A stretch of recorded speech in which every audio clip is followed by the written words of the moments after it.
Coming up, Vado residents, they're dealing with the aftermath of yesterday's flooding. The Doñana County Sheriff's Office and Fire Rescue say significant flooding led to evacuations and search operations in the area. Just take a look at those images.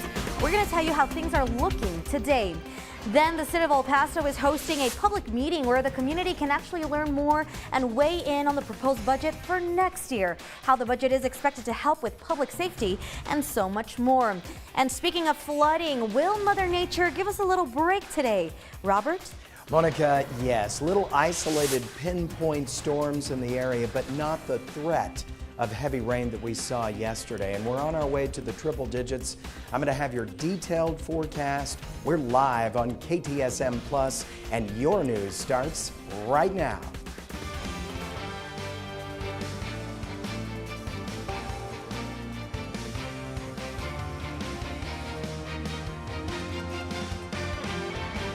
You're watching KTSM 9 News First at 4. Starts right now.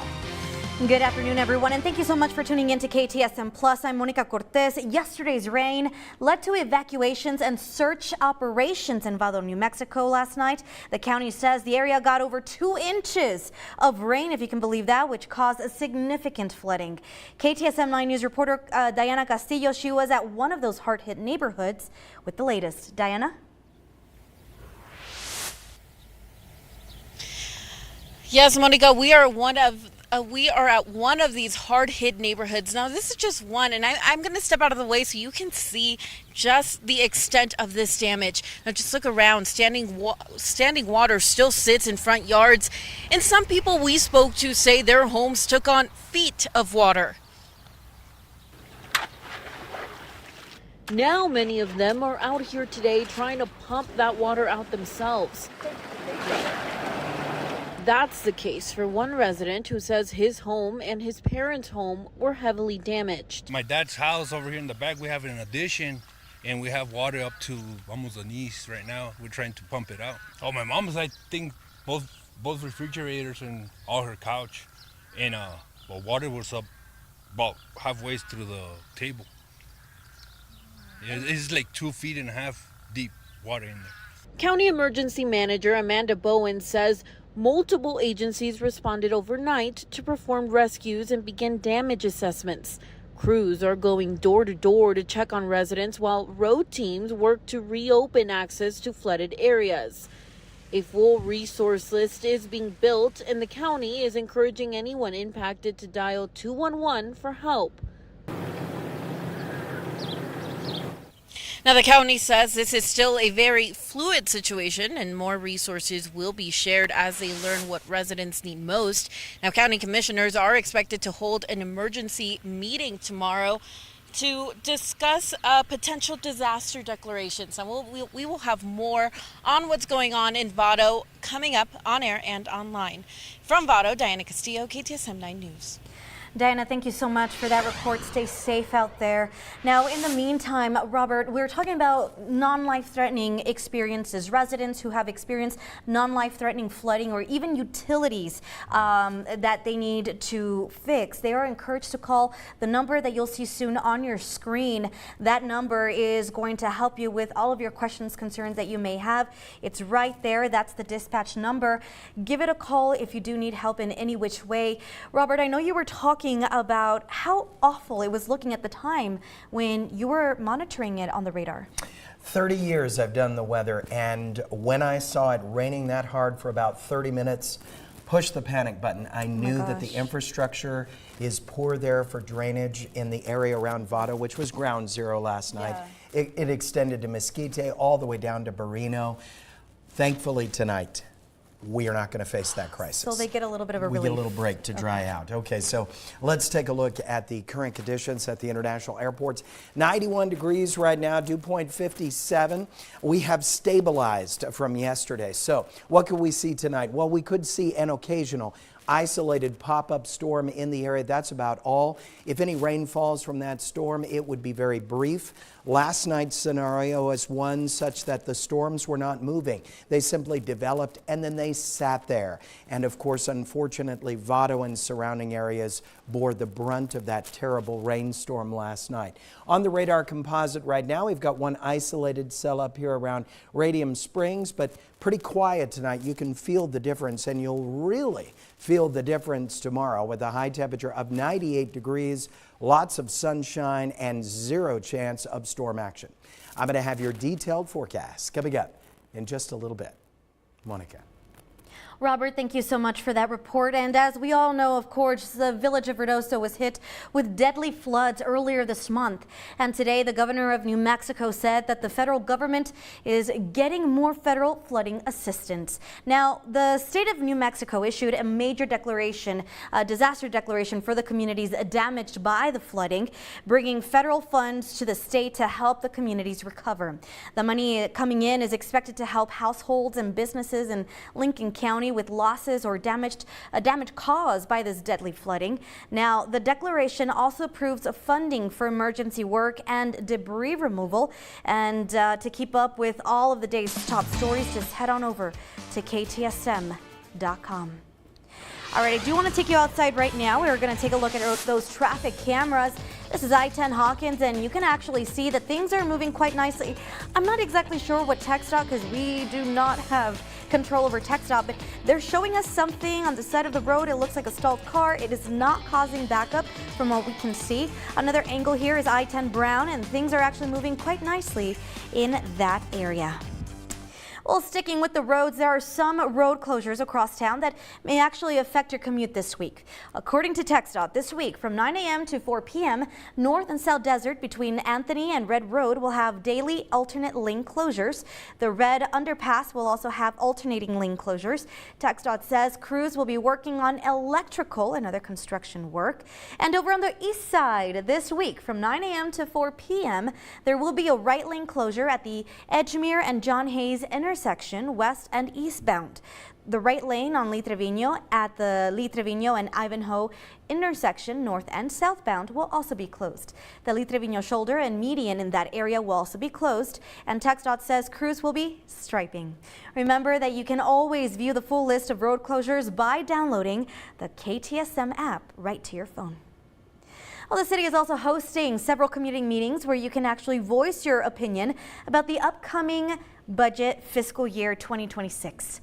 Now, a meeting was held this morning at the Nolan Richardson Rec Center, and during that meeting, the city showed a presentation to El Paso residents about the plans for next year's budget. We got a hold of that presentation, and according to the city, the main focus included maintaining and improving service delivery by offering competitive wages and benefits, additional tax relief for seniors and disabled people, identifying new revenue for the general fund, and maintaining infrastructure investment. If you were not able to attend today's meeting, that's okay, because the city has a couple of more planned meetings up ahead. The next one is taking place next Tuesday. Write this on your calendar at 5:30 at the Irving Schwartz Library on 1865 Dean Martin. Of course, this is all going to be on our website. In national news, the Trump administration is betting big on artificial intelligence and has a new game plan to win the global AI race. In today's Political Minute, News Nation's Mike Viqueira breaks down what's inside the White House's new strategy. America's new strategy to win the global AI race. I'm Mike Viqueira, News Nation Washington Bureau Chief. The White House releasing an action plan Wednesday focused on artificial intelligence. Key goals of the plan include increasing exports of American AI to the country's friends and allies, expediting permits to promote the fast build-out of data centers, and increasing the number of qualified electricians around the country, working with the private sector to remove regulations they believe could stall AI development, and contracting only with developers whose models they believe are objective and free of bias. In 2024, private investment in AI grew to almost $110 billion in the U.S. That's nearly 12 times higher than China's. Businesses are also becoming increasingly reliant on AI. 78% of organizations reported using AI in 2024. That's up from 55% the year before. I'm Mike Vaquera, and this is the News Nation Political Minute. All right, well, if you like to speed, watch out, because get this, law enforcement agencies are teaming up to crack down on speeders in the next coming weeks. Coming up, we're going to read over your comments in today's In the Comments segment. I'm excited for that one. It should be fun. Thank you so much for tuning in to KTSM Plus, always putting local first.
Welcome back, everyone. Well, El Paso County Constable offices will be teaming up with the Texas Department of Transportation to increase traffic enforcement through early August. So, according to the constables, speeding will be the particular focus of this effort. Now, the enforcement period began on Friday, July 18th, and it's going to run all the way through August 3rd. So, fines are going to double if you are speeding in a school zone or a construction zone when workers are present.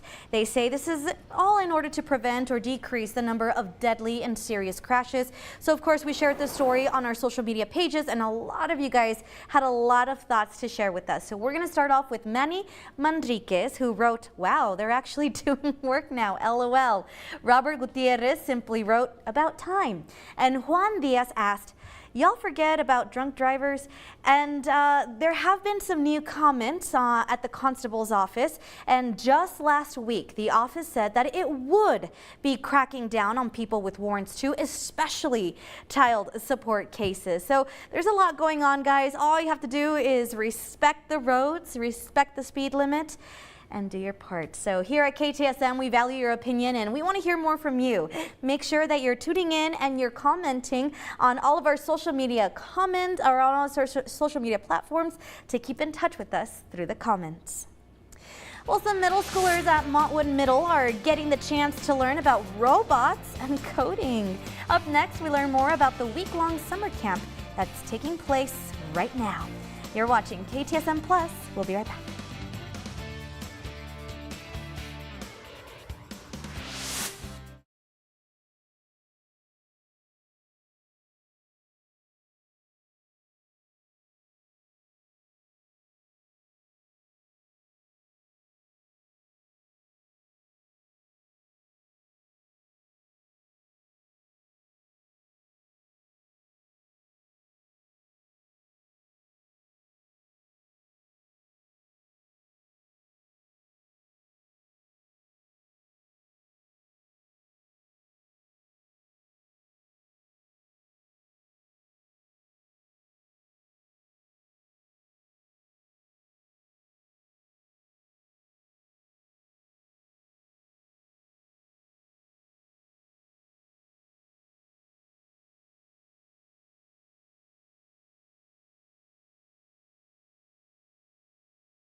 Your local weather authority, Robert Bettis, the Borderland's only certified broadcast meteorologist.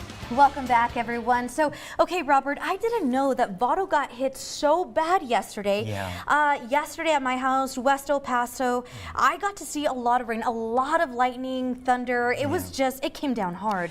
Well, the bad happening happened during the 6 to 7 o'clock hour. You were already gone from the station. But it just settled in there, and it just would not stop. And we, of course, if you track my social media or the station's social media, alert after alert after alert after a while, it's just terrifying. So question, and I think a lot of people are already thinking of this, maybe a little scared. Is there another round tonight, or what's going on? Okay, great. Not like that. Great. Absolutely Love not. Not tonight, no. We get several days to dry out. The day I'm watching, Monday. Oh, so we do have a nice stretch. Yes, we do. Oh, I love that. Okay. Okay. All right, let's take a look at Las Cruces. You're 87 degrees right now. Dew point at 50, 29% relative humidity. Storms to your north. I want to keep in the slightest chance of an isolated hit or miss pinpoint thunderstorm in the area tonight. But as I told you yesterday, very different atmospheric profile today. We are not facing the threat of that relentless heavy rain that we saw yesterday. That threat has subsided for several days. Here are the high temperatures so far today. 91 at the airport, 90 for Juarez, 88 Las Cruces, 91 Deming, and 91 in Alamogordo. A look at the satellite radar composite. Now, yesterday, of course, we were watching this whole zone over the borderland fill in with strong thunder showers, bringing heavy rainfall. By 4:30 yesterday afternoon, we were watching that heavy rain from Socorro all the way over to the eastern edge of Horizon City. Well, that is not the case tonight. Yes, we do have some pinpoint showers down here around Sierra Blanca, out toward Van Horn and Culberson County, little spotty cells over the Sacramento Mountains, and one isolated cell just to the north of Las Cruces around Radium Springs right now, but nothing major. Little quick shower here near Oregon. If a storm pops up tonight, it'll unlock some potentially brief rainfall, but it won't be all that heavy and it will move along fast. This was the radar snapshot at 6:30 last night. Vado ground zero for not only the rain over Vado directly, but up into the hills a little bit, that it was rushing down across I-10 into Vado. And thankfully that is not the case. Radar estimates put it somewhere between 2 and 5 inches of rainfall in this zone. We are not prepared to handle 2 to 5 inches anywhere. Here's the official rainfall from yesterday at the airport. Nothing. All these thunder showers, and we sit at 2.33 inches for the entire year. Winds will flow in from the southwest tonight, 5 to 10 miles per hour. We'll keep that slight chance of an isolated storm in for a while tonight. Here's your 9-hour forecast for tomorrow. 98, partly cloudy skies. Prepare to warm back to the triple digits as we cruise into the weekend. 0% chance of storms for tomorrow. Here's your allergy forecast. This is good news. This is the upside of all that rain. 4s in the low range for the next several days. Lows tonight, 68 Alamogordo, 63 Deming, 73 here in El Paso. Tomorrow, high temperatures, everybody going up. 94 Alamogordo, 96 Deming, 99 Juarez, and we'll be at 98. Now coming up in about 30 minutes, I'll have your exclusive 9-day forecast. We'll talk about the triple digits and those storms Monday. You stay with KTSM 9 News.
Welcome back, everyone. So Montwood Middle School is hosting a week-long youth camp for teens interested in coding and robotics. This week, students have been able to engage in hands-on activities that include block coding, programming fundamentals, and getting to learn about robots. The event is in collaboration with Best Robotics, a national nonprofit organization that provides a free STEM education and a robotics competition. Here's more on the meaning behind this event. We have a lot of opportunities in our area, and so our goal here is to really try and reach 3rd through 8th graders who don't have as many opportunities as us, and we really try and teach them robotics, wiring, programming, all sorts of principles that really get them introduced into the STEM world. That way they can find a passion just like we do. I hope they have a spot for me. The event kicked off on Monday and is set to continue through tomorrow at Montwood Middle School. It sounds so exciting and so interesting. Well, with some students already back in the classroom and many others returning very soon, Operation Hope is bringing back its annual Back to School giveaway. So they say this year's event will provide 500 students in need with backpacks and school supplies on a first-come, first-served basis.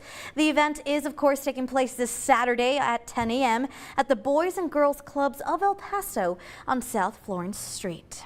So lots of great things coming our way, and guys, make sure you're downloading that KTSM Plus app on your TV to keep up with your new favorite digital show. Don't go anywhere. We'll be right back after this quick break.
Welcome back, everyone, to KTSM 9 News First at 4. I'm Monica Cortez. Yesterday's rain led to evacuations and search operations in the Vado, New Mexico last night. Now, the county says that the area actually got about 2 inches of rain, which did lead to significant flooding. County Emergency Manager Amanda Bowen says multiple agencies responded overnight to perform rescues and began damage assessments. Crews are now going door to door to just check in on the residents, while road teams work to reopen access to flooded areas. Many people are just trying to pump that water out themselves. That's the case for one resident who says his home and his parents' home were heavily damaged. My dad's house over here in the back, we have an addition, and we have water up to almost the knees right now. We're trying to pump it out. Oh, my mom's, I think, both refrigerators and all her couch, and well, water was up about halfway through the table. It's like 2.5 feet deep water in there. Oh man, well, a full resource list is being built and the county is encouraging anyone impacted to dial 211 for help. They're expected to hold an emergency commission meeting tomorrow to discuss a potential disaster declaration for Vado. And for the first time, lawmakers are asking questions about the Independence Day floods and what can be done to prevent similar tragedies to happen again in the future. Hearings from 17 different expert witnesses, and State Capitol reporter Adam Schwager has all those details. 19 days after statewide floods claimed over 100 lives, lawmakers say they're using the past to look to the future. Our select committee will not armchair quarterback our attempt to assign blame. Instead, they heard from over a dozen witnesses from several officials, starting with Texas Department of Emergency Management Chief Nim Kidd. Kidd spoke for over 3 hours, discussing coordination and communications problems and advocating for more money so his department can expand on their 4 statewide bases. Last session, you gave us money to build 3 more. I need 4 or 5 more. I would like to be no more than 3 hours from every Texan. Kidd also noted how mayors, county judges, and emergency managers are the only ones authorized to issue evacuations in their local area. While he thinks the power should rest with them, he expressed concerns that there's no way to make sure those in charge are getting critical information and that emergency coordinators can lack training. There's no minimum qualifications to be an emergency management coordinator in the state of Texas. It's whoever the county judge or whoever the mayor appoints. We're better than that. And while senators and representatives stayed polite, they also echoed calls for accountability. 137 people are dead, including a number of 8-year-old little girls out of a camp. And while I don't think anybody wants to point fingers, I do think we want the most honest assessment of what went wrong. After this marathon hearing on Wednesday, this committee will travel to Kerrville next Thursday, where they'll not only hear from those most affected by the Independence Day floods, but from local officials who were in charge that tragic morning. In Austin, I'm Adam Schwager. Well, earlier today, Governor Greg Abbott announced one of the final missing women was recovered. There are still 2 people, 1 adult and 1 Mystic camper still missing. One more Central Texas news. A Kerr County man says the bodies of 10 flood victims have been recovered on his property along the Guadalupe River. Karina Hollingsworth spoke to the man about the impact this has had on him and where he plans to search next. The owner of this land's cabin was washed away into the Guadalupe River in the Kerr County flood. But he's not focusing on rebuilding. Instead, he's focusing on closure after 10 bodies were found on its 2-mile stretch of land. The very first body, it was down here right at the bottom of this. Mike Richards says it haunts him that he wasn't able to help the first victim on his property because there were signs he was still alive. It was a man that he'd been bleeding, you know, and that just indicates to me that he was alive when he was here, you know, and I just, you know, I don't know if I could have saved him or not. I just would have liked to have had the opportunity to try. While the images are burned in his memory, Richards says he feels it in his heart to push on to find others. That somebody's granddad was there, you know, somebody's dad, somebody's son. I mean, they mean a lot to people, you know. I was just glad to bring him closure for his family. With the help of more than 200 volunteers, Richards was able to search almost every corner of his land. One was found in a tree, and the rest of them were found by the river. But there is one corner he says still needs to be searched. One spot just right over there, and it's probably not, maybe 50 by maybe 100 feet that's still concerning to me. So it's this area over here that's just weighing on your heart where you think there may be someone over there resting? Yeah. Have you connected with any of the families? No, I haven't. I hope to make a memorial one day and meet some of them. Richard says he will continue to search his portion of the Guadalupe River for at least another week. What an incredible story. All right, we do want to kind of pivot a little bit now because we're talking about weather. So we're looking at those cumulus clouds, lots of cirrus clouds as well. Question is, okay, are we looking at any rain today? You were talking about how it was so heavy yesterday in so many areas. What about this afternoon? No heavy rain threat today. I'm not nervous today the way I was yesterday.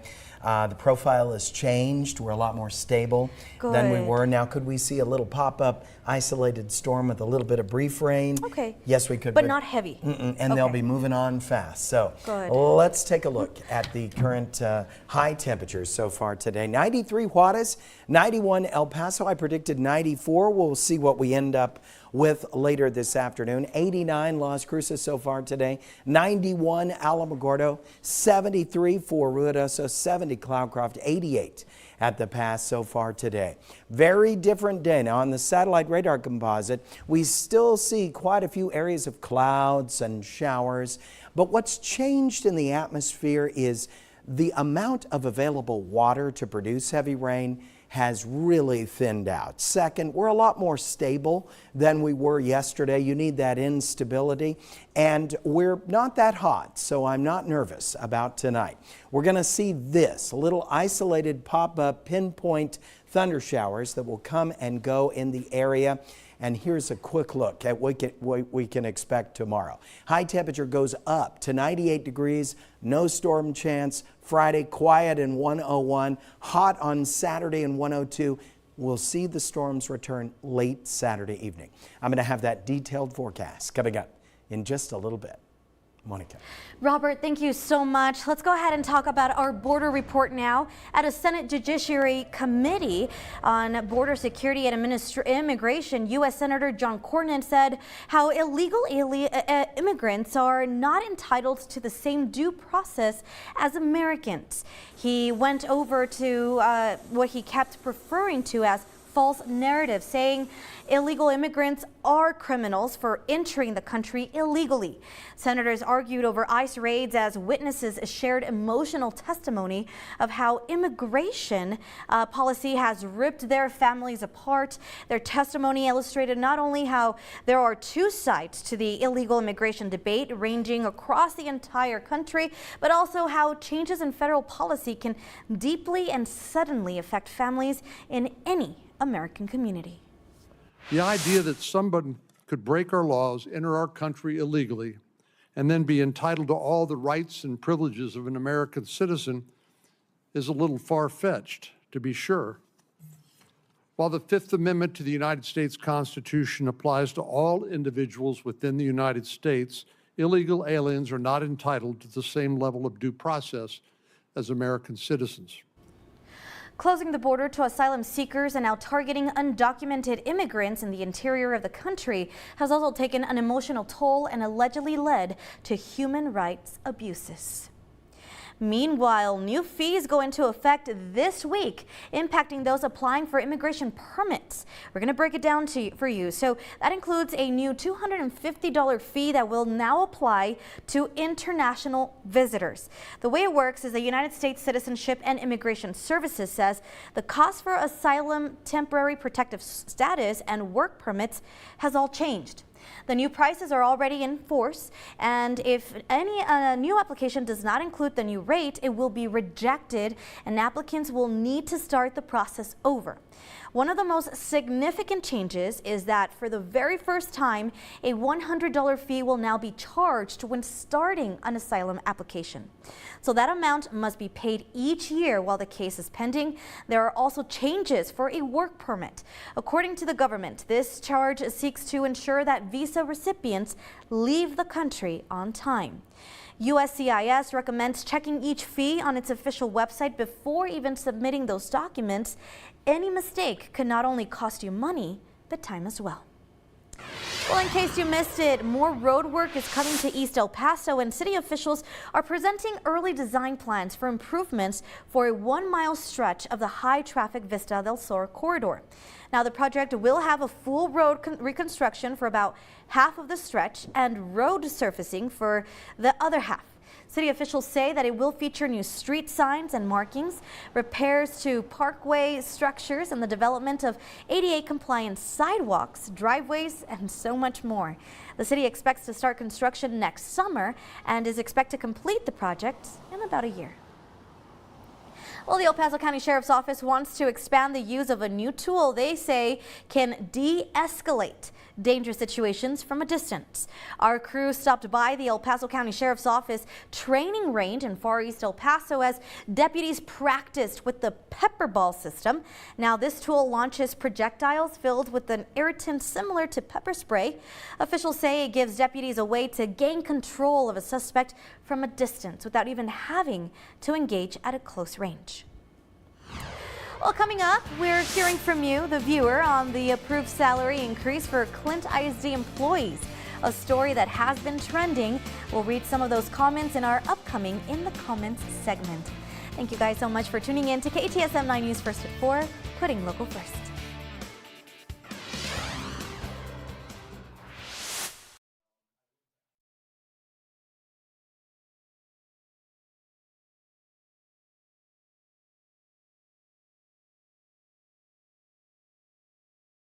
Cities.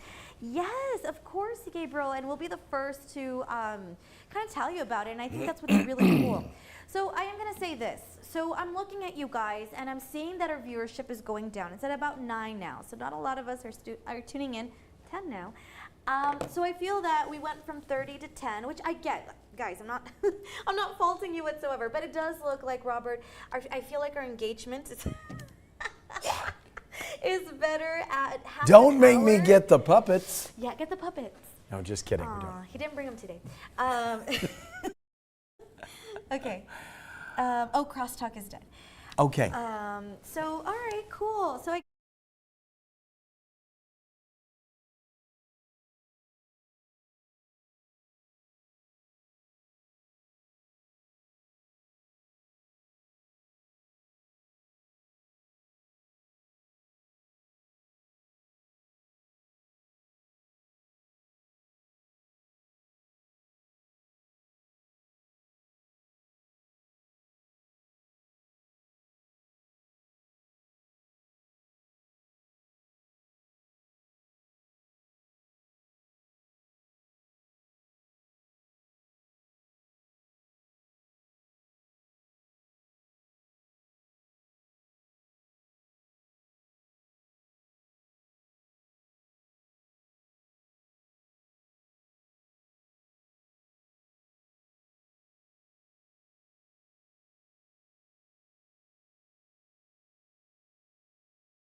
your local weather authority, Robert Bettis, the Borderland's only certified broadcast meteorologist.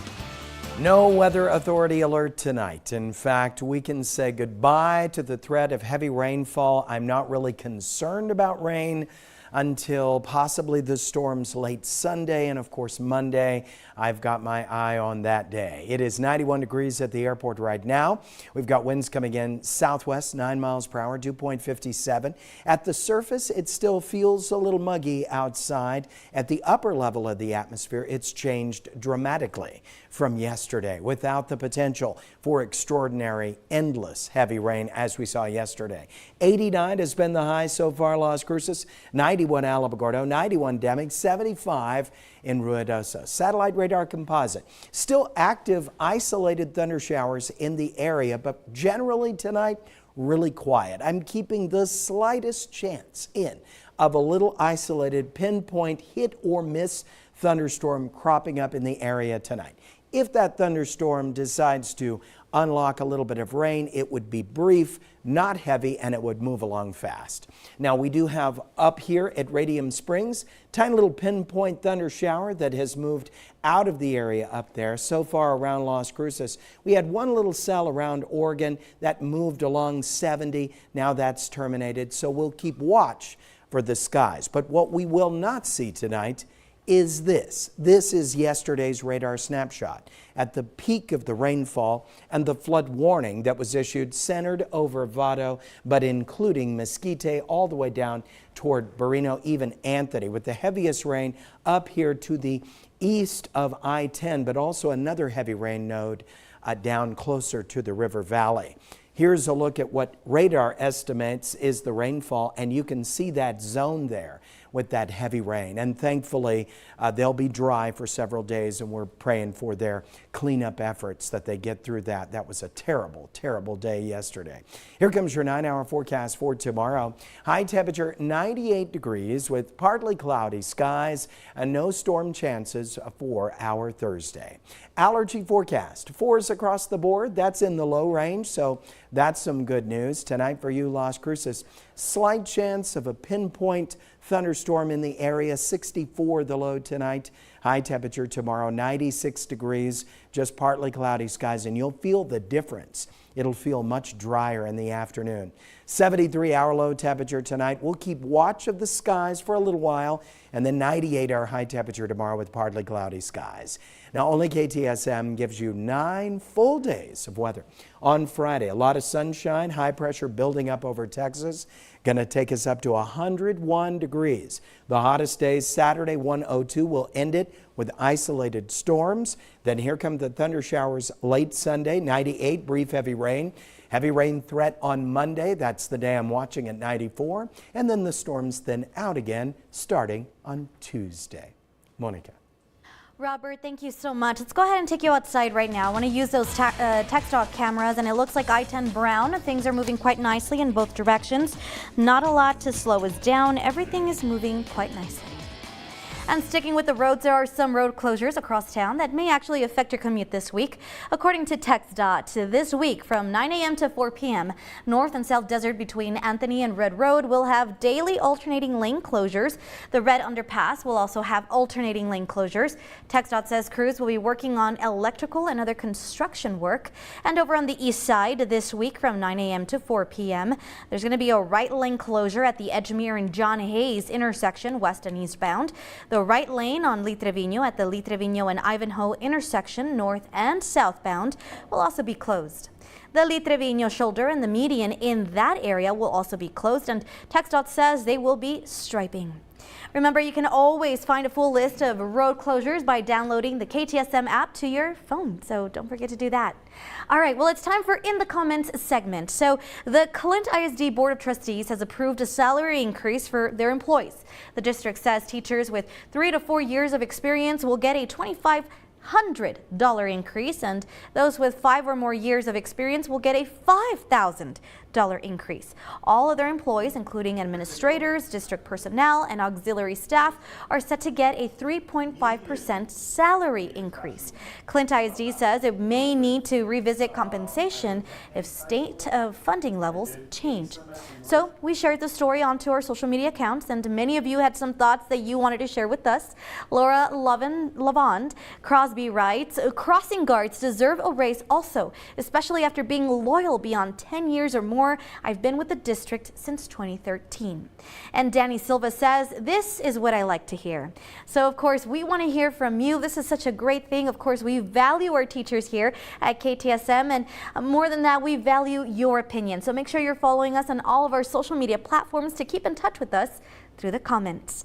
Don't go anywhere. We'll be right back after this quick break.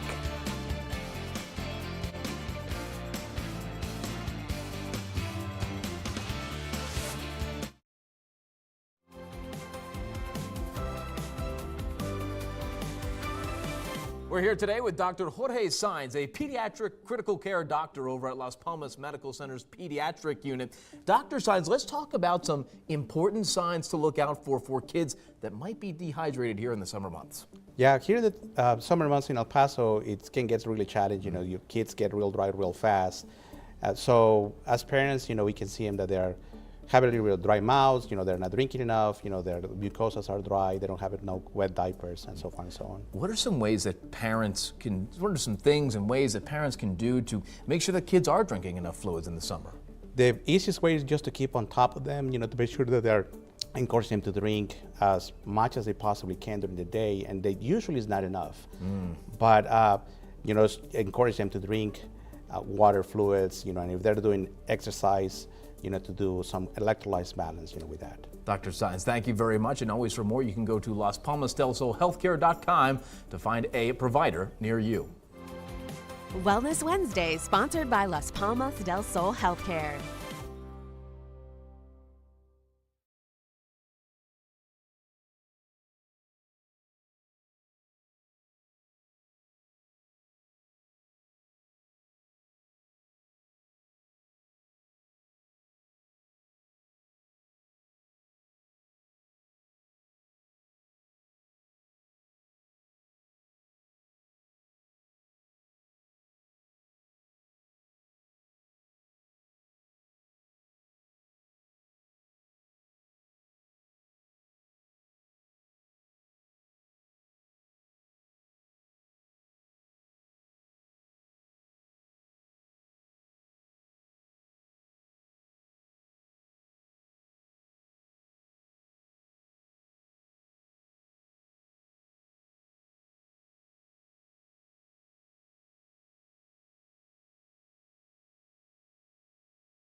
$5:30?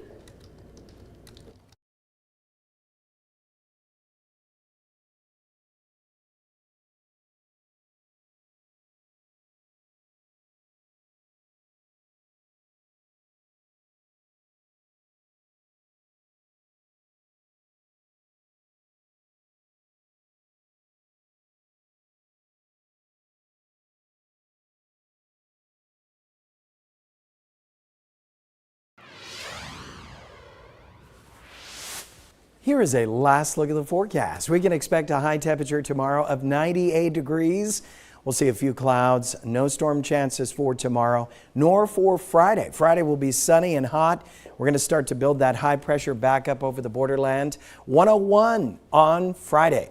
Then on Saturday, 102. You're going to feel a little bit of that humidity start to creep back in the afternoon. I'm putting in a chance of isolated evening thunderstorms, mainly lightning in the area Saturday night, to let us know that Sunday will bring us a better chance of thunder showers. High temperature 98 degrees on Sunday. All the moisture realigns with the Rio Grande on Monday, and that will present the threat of some locally heavy rainfall out of some storms. I'll be watching Monday like a hawk for you. We want you safe. Partly cloudy skies on Tuesday, 95 with just a slight chance of storms. And then we move back into another few dry days. Wednesday, 96, 95 on Thursday, 96 on Friday, and partly cloudy skies. So those flooded areas, Monica, get a chance to dry out, dig out of the mud, and hopefully restore everything. We're hoping for the best for them. Robert, thank you. And you know, interestingly enough, we're talking about hundreds of homes being impacted by the floodwaters in Vado, leading to evacuations and search operations. In fact, at least 30 people needed help yesterday. Diana Castillo is going to tell us how the county is responding to this crisis. Then coming up at 6, flooding also impacted parts of northeast El Paso. Our Jesus Baltazar, he's going to talk with neighbors about how this isn't the first time they've needed to deal with a situation like this. And it's all coming up in just a couple of minutes. That's it for me. I'm Monica Cortez. See you all tomorrow. Don't go anywhere. We'll be right back.